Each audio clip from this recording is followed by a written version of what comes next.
Hey guys, welcome back to my YouTube channel. So today we are going to do another part for class 9th science chapter number 5, which is the fundamental unit of life. So our topic for today is cell wall. What is cell wall? We have seen this is cell membrane. ये cell membrane होती है, plant cell और animal cell दोनों में present होती है।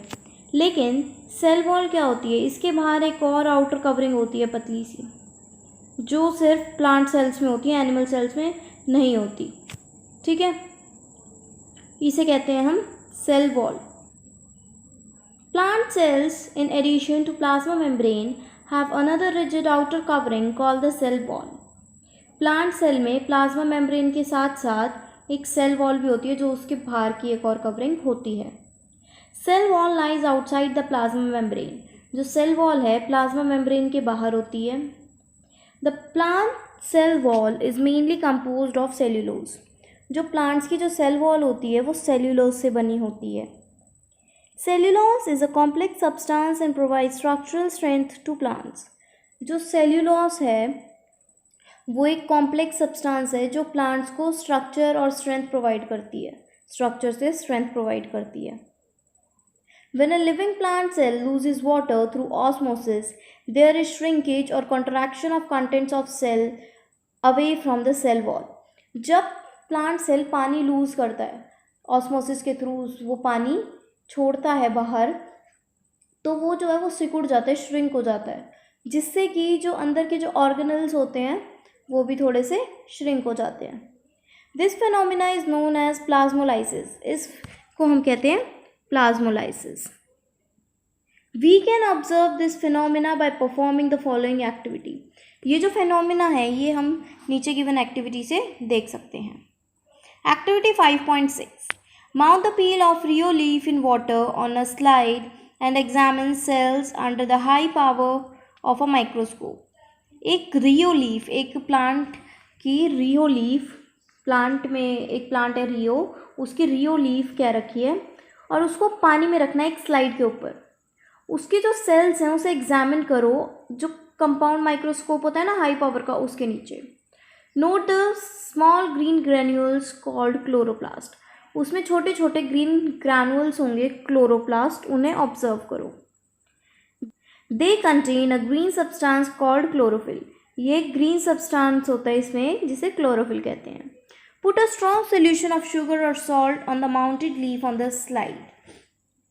एक strong सा सोल्यूशन शुगर का और सॉल्ट का, शुगर या फिर सॉल्ट का, उस लीफ के ऊपर डालो और उसे फिर ऑब्जर्व करो। Wait for a minute and observe under a microscope what do we see. उसे 1 मिनट तक छोड़ना है, उसके बाद ऑब्जर्व करना है। Now place some rhoeo leave in boiling water for a few minutes. अब रियो लीव को उबलते हुए पानी में डालना है कुछ मिनट के लिए। This kills the cells. ये सेल्स को मार देते हैं। Then mount 1 leaf on a slide and observe it under a microscope. उसके बाद एक लीफ को स्लाइड पे रखो और उसको माइक्रोस्कोप के अंदर ऑब्जर्व करो। Put a strong solution of sugar और salt on the mounted peel on the slide. अब एक स्ट्रॉन्ग सोल्यूशन शुगर और सॉल्ट का, उसको स्लाइड पे रखना है। Wait for a minute and observe it again what do we find. This plasmolysis occur again. अब दोबारा से 1 मिनट के लिए रुको उस पर शुगर या सॉल्ट सोल्यूशन डालने के बाद, और फिर से 1 मिनट के लिए वेट करो। क्या फिर से प्लाज्मोलाइसिस हुआ? नहीं, अब की बार प्लाज्मोलाइसिस नहीं होगा, क्योंकि उसके जो सेल्स थे वो मर चुके थे बॉइलिंग वाटर में जब हमने उसे डाला था।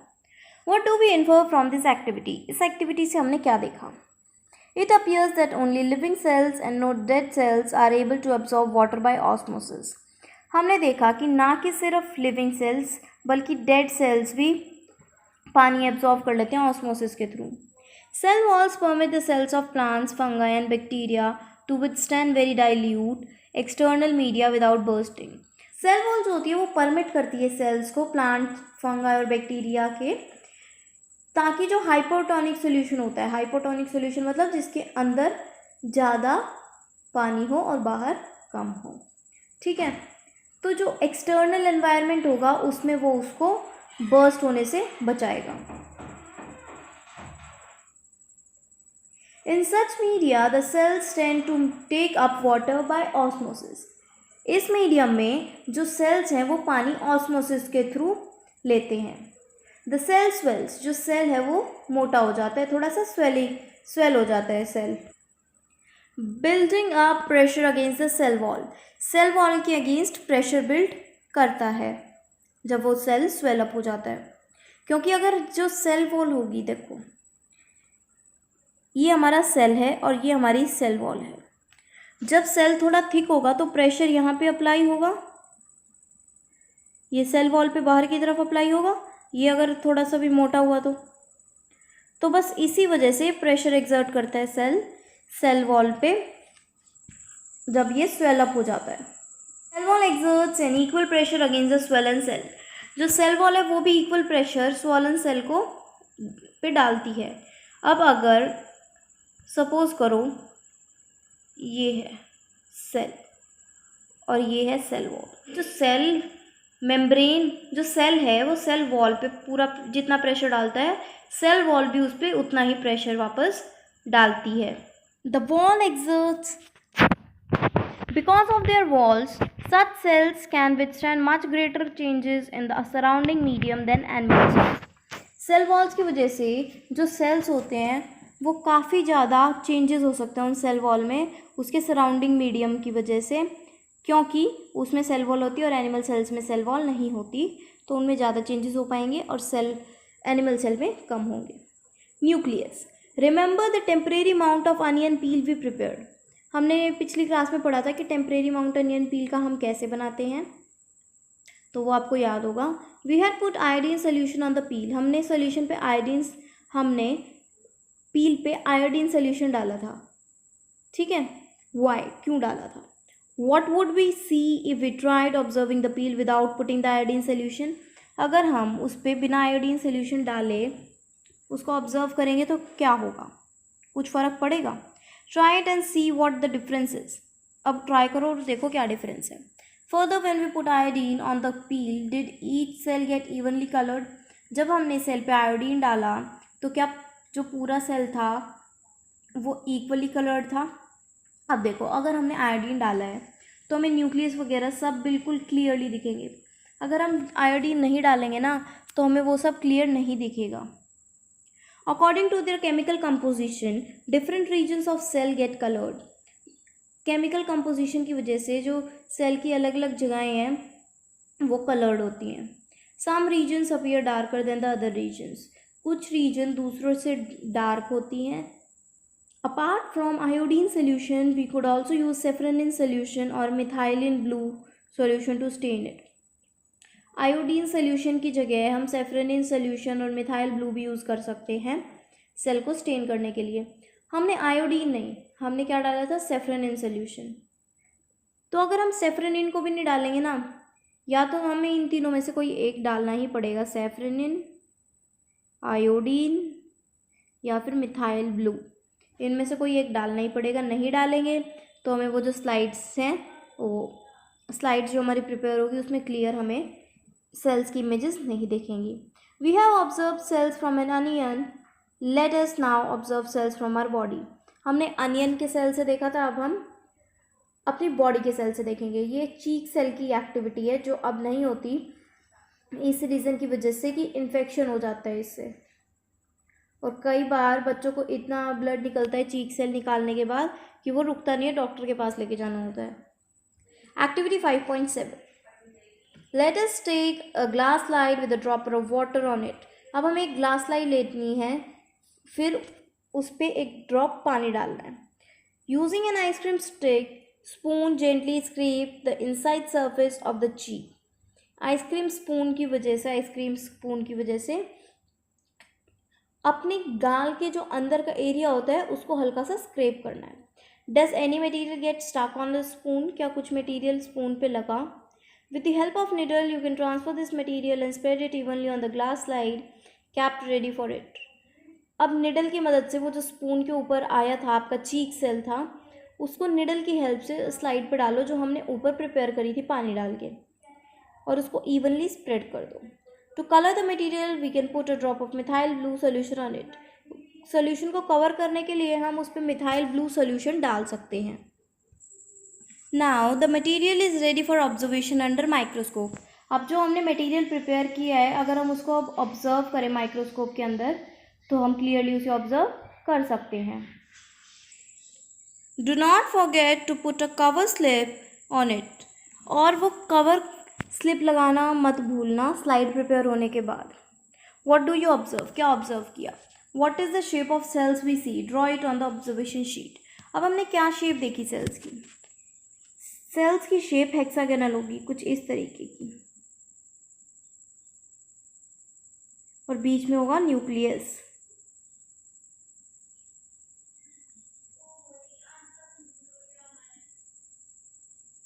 ठीक है। Next, was there a darkly colored spherical or oval dot like structure near the center of each cell? हाँ, था डार्क डॉट स्ट्रक्चर जिसे हम न्यूक्लियस कहते हैं। This structure is called nucleus, इसे न्यूक्लियस कहते हैं। Were there similar structures in onion peel cells? Onion peels में भी ऐसे सिमिलर सेल्स थे? हाँ, ऐसे ही थे। The nucleus has double layered covering called nuclear membrane. Nucleus के ऊपर एक डबल लेयर कवरिंग होती है, जैसे ये सेल है हमारा, इसके अंदर न्यूक्लियस है हमारा, ये इसके ऊपर एक कवरिंग होती है जिसे हम कहते हैं nuclear membrane. The nuclear membrane has pores which allow the transfer of material from inside the nucleus to its outside, that is to the cytoplasm. ठीक है। अब ये जो मेम्ब्रेन होती है न्यूक्लियर मेम्ब्रेन, ये पोरस होती है, मतलब इसमें पोर्स होते हैं जिससे मटीरियल न्यूक्लियस के अंदर से बाहर जाने के लिए ये हेल्प करते हैं। ये पोर्स बाहर क्या होता है न्यूक्लियस के बाहर? Cytoplasm. Nucleus contains chromosomes which are visible as rod shaped structures. Nucleus के अंदर क्रोमोसोम्स होते हैं जो विजिबल होते हैं, रोड शेप के स्ट्रक्चर होते हैं।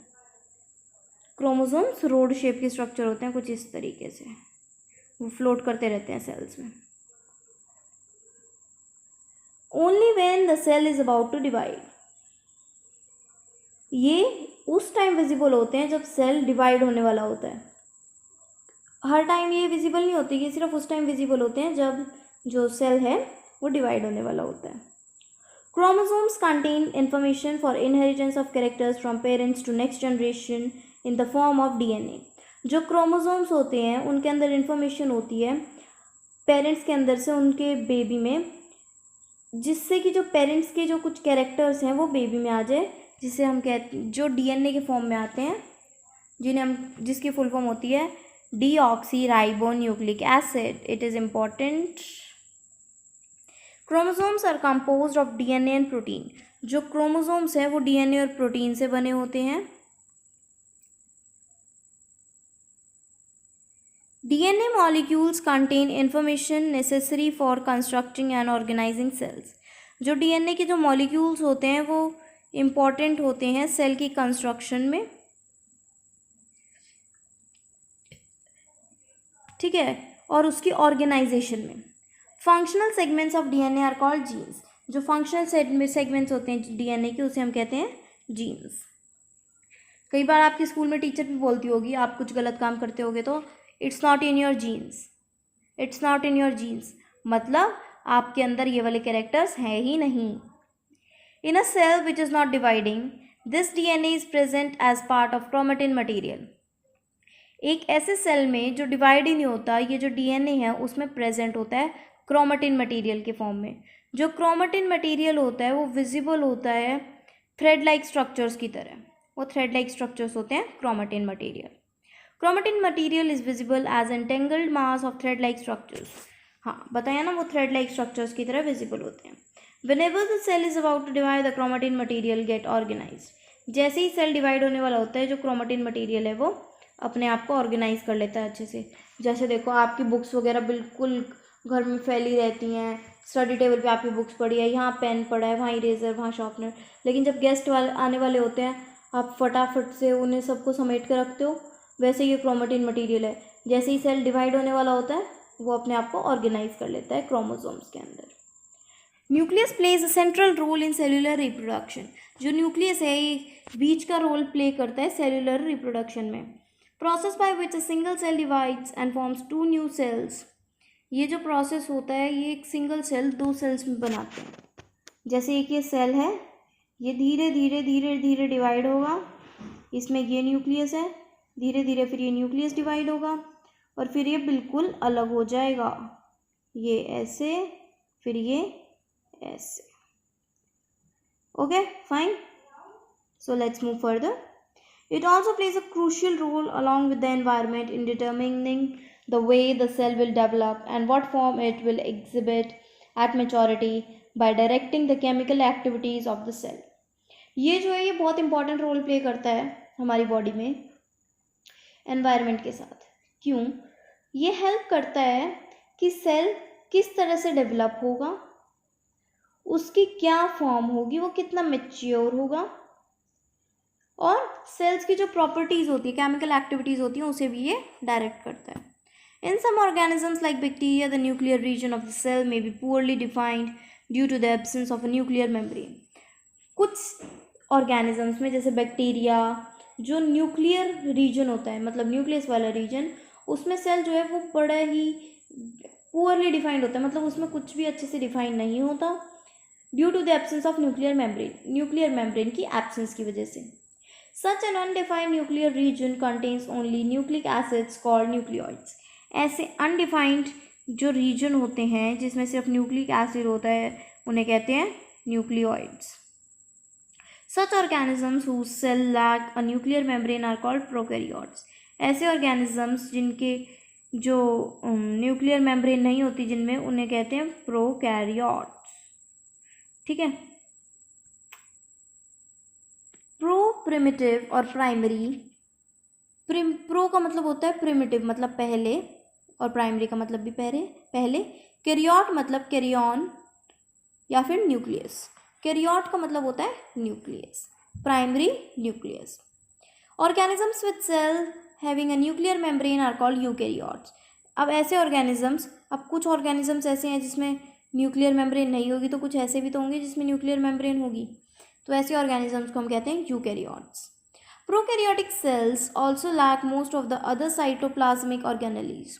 जो प्रोकैरियोटिक सेल्स होते हैं उसमें ज़्यादातर जो साइटोप्लाज्मिक ऑर्गेनेलीज होते हैं वो एब्सेंट होते हैं यूकैरियोटिक सेल्स में। Many of the functions of such organelles are also performed by poorly organized parts of the cytoplasm. ये यूकैरियोट्स में भी काफ़ी सारे जो फंक्शन होते हैं सेल ऑर्गेनेलीज के, वो जो पुअरली ऑर्गेनाइज कुछ पार्ट्स होते हैं ना सेल के साइटोप्लाज्म में, वो परफॉर्म करते हैं। क्लोरोफिल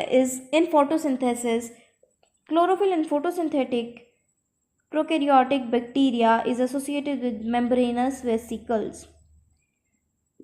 जो अब क्लोरोफिल है, क्लोरोफिल जो फोटोसिंथेटिक प्रोकैरियोटिक बैक्टीरिया में होता है वो मेम्ब्रेनस वेसिकल्स के साथ मिला हुआ है। मेम्ब्रेनस वेसिकल्स क्या होते हैं? कुछ बैग लाइक स्ट्रक्चर्स होते हैं, but not with plastids as in eukaryotic cells. लेकिन ये प्लास्टिक के साथ नहीं मिले हुए होते जैसे कि यूकैरियोटिक सेल्स में होता है। Okay, now this is the structure of prokaryotic cells. Prokaryotic cell है, इसके अंदर सेल वॉल भी आप लोगों को दिख रही है, ये वाली सेल वॉल, और उसके अंदर है प्लाज्मा मेम्ब्रेन। फिर है राइबोसोम्स, न्यूक्लियोइड, क्योंकि उसमें न्यूक्लियस अच्छे से डिफाइन नहीं होता, न्यूक्लियर मेम्ब्रेन नहीं होती। ठीक है, ये सब होता है हमारे सेल में। अब आता है हमारा cytoplasm. When we look at temporary mount of onion peel as well as human cheek cells, we can see a large region of each cell enclosed by cell membrane. जब हम अनियन पील के temporary mount को या human चीक cell को देखते हैं तो हम काफ़ी सारा रीजन देख सकते हैं जो मेम्ब्रेन से बंद होता है।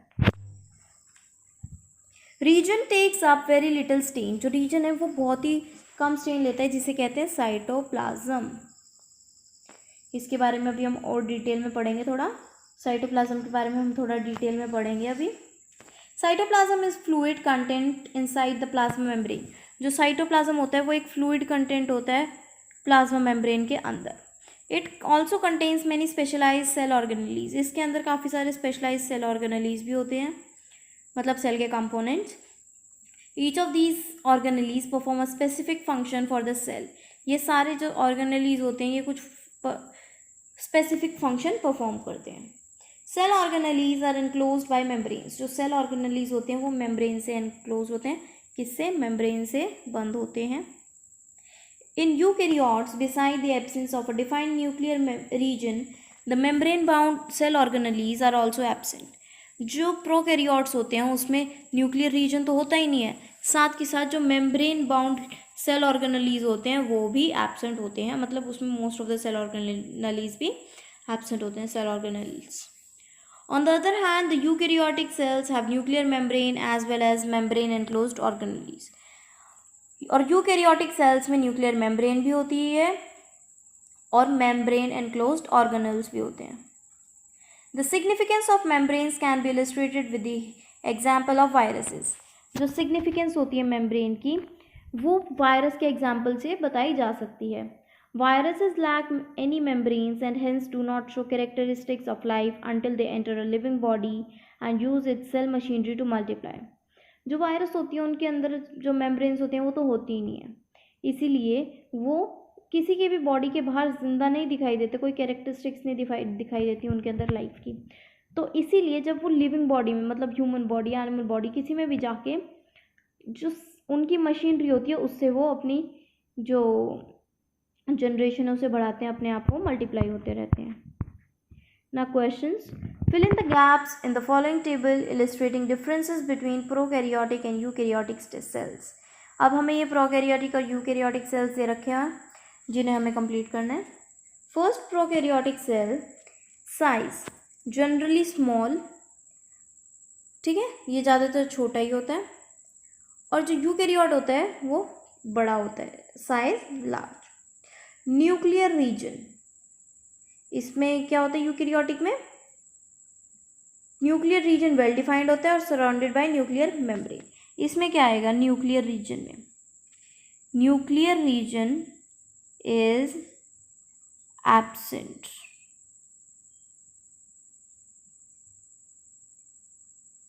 And is known as nucleoid.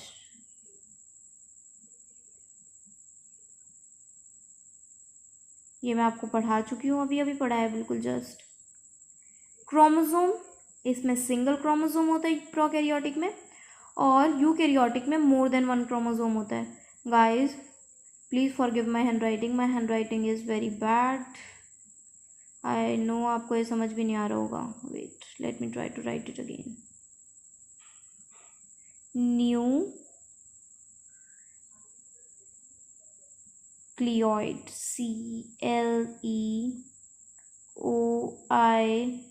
I hope now, हाँ अब ये सही है। Membrane bound cell organelles are absent, यहाँ पे membrane bound cell organelles are present. तो एग्जाम में अगर ये आएगा तो आपको लिखना है। बड़ा ही ईजी है प्रोकैरियोटिक और यूकैरियोटिक में difference. You can easily learn these differences. So that's all for today. If you have any query, comment me down below and I'll reply to your comments. That's all for today's video. If you liked the video, don't forget to like, share, comment and subscribe to my YouTube channel. Meet you again in my next video. Till then, take care and bye bye.